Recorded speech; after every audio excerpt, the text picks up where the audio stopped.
Hello, my name is Ned Williams. Welcome to part 3 of the Fixing Everything series, presenting my ideas on how to fix the federal government. In the first 2 parts, I provided an overview of my 1025 plan. If you missed them on MHTV, search instructions for YouTube will be provided at the end of this video. Today's subject is taxes. Politicians want you to think this subject is too complicated. In fact, they complicate it in order to hide what they're doing for their special friends. We can do much better. If my recommendations are implemented, most of us can avoid ever filing tax forms again. We can save $500 billion every year. And you might even make a quick 17% in the stock market. But let's start with the basics. Why is a flat tax superior to a VAT tax, the fair tax, the current tax code, or taxes on investments? Next, we'll discuss how to make a flat tax progressive. Finally, we'll discuss the need to abolish all taxes on investments. Recognizing that reducing taxes on investment income is a politically sensitive issue, I will also propose a painless tax on the rich.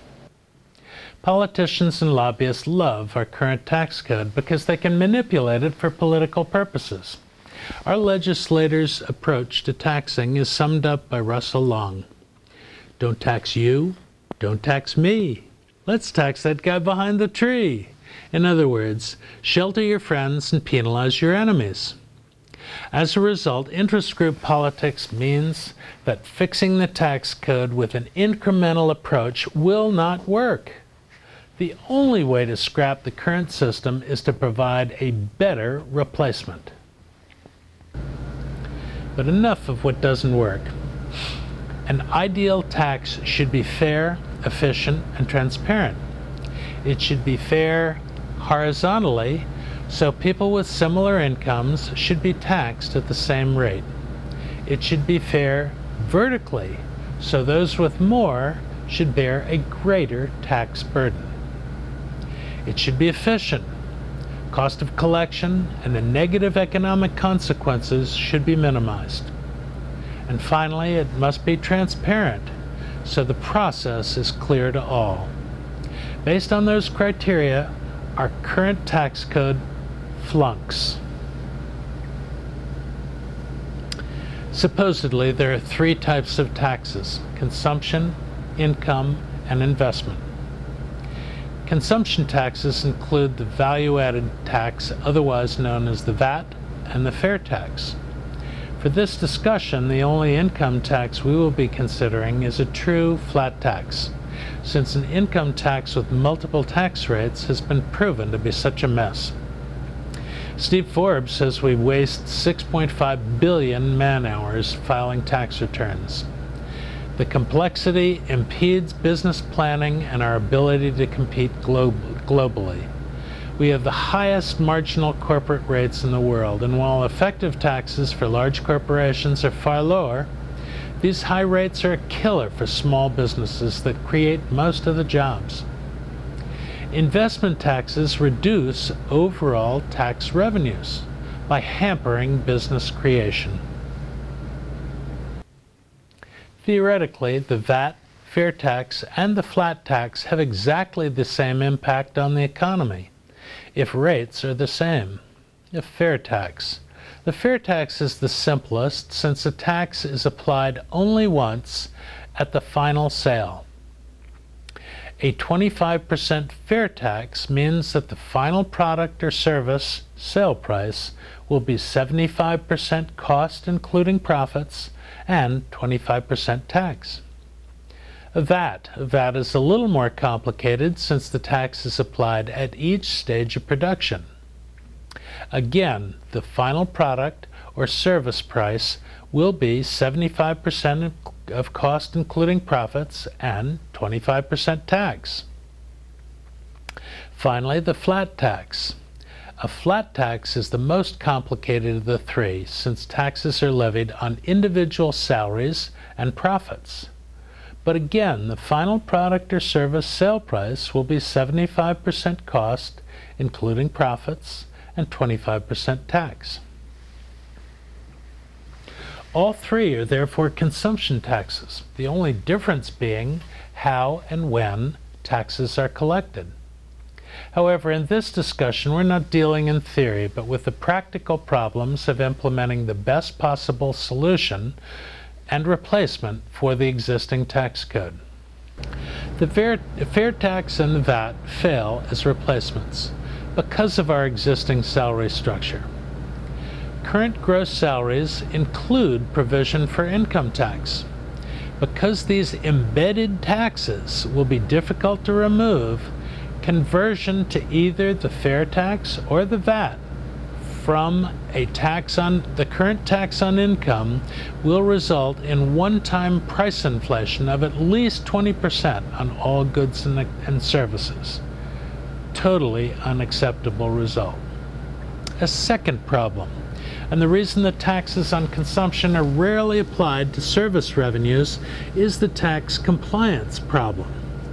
For example, if a barber is providing a $30 haircut, he will be sorely tempted to underreport that service and keep the extra $10 in tax. Alternatively, he might charge only $30 in cash, with his more ethical competitor being forced to charge $40. Eventually, the ethical competitor will be forced to cheat or go out of business. Products also face a compliance issue as black markets develop.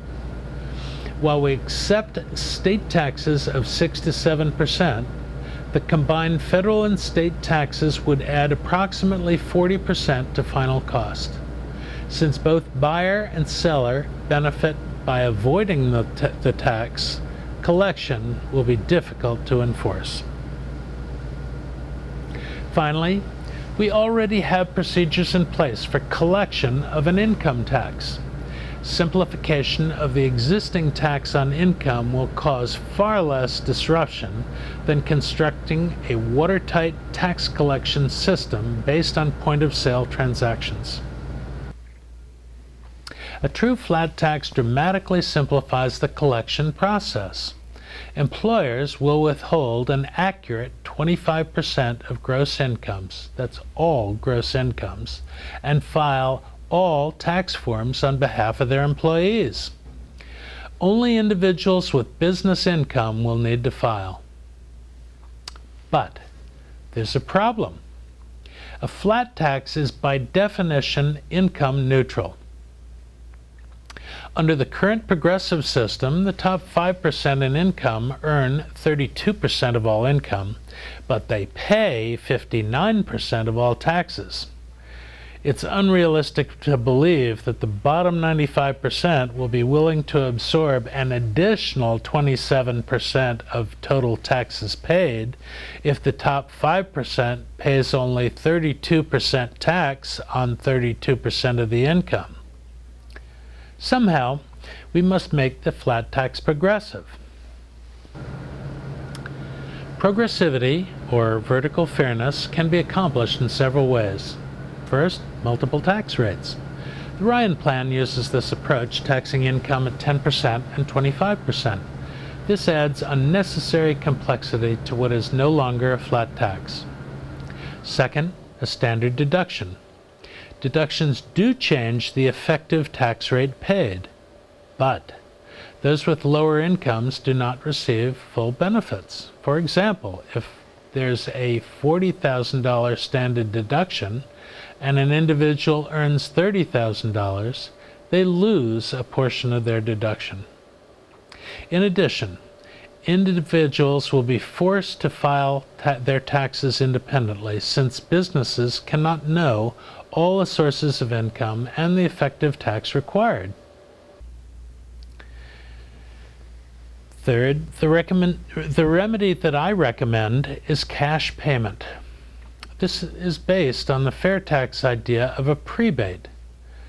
that I have adapted to replace deductions. For example, at 25% flat tax rate, a payment of $10,000 in cash would be the equivalent of $40,000 in deductions for those making more than $40,000. Since cash distribution can be easily separated from tax collection, businesses can continue to file tax forms based on accurate withholding. A fixed cash payment per person results in a highly progressive effective tax rate. In addition, since all income will be subject to the same tax rate, the entire working population will be sensitized to the negative aspects of increased taxes. No longer will you have 47% of the population voting for larger government with no negative financial impact.